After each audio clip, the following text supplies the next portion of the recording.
ስፖርተኛ ነኝ እያለ ጉራ የሚነፋው ጓደኛዬ ያልኳችሁ ይሄውላችሁ። ለማንኛውም የዛሬ ውሏችንን በጥቂቱ ላሳያችሁ። ጠዋት በጊዜ ተነስተን ወደ ቤተ ክርስቲያን ነው የሄድነው። በቀይ አፈር መካነ ኢየሱስ ቤተ ክርስቲያን የሚገርም የልማት ስራ ነበረ።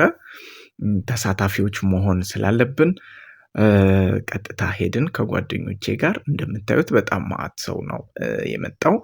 እንግዲህ ከእነሱ ጋር ተቀላቅለን ስንሰራ ነው የቆየነው። የሚገርማችሁ ጠዋት ነው የገባነው። ከዛ ወደ 8 ሰዓት አካባቢ ነው የወጣነው ጨርሰን ማለት ነው። እና ይኸውላችሁ አሻራ እያሳረፍን ነው።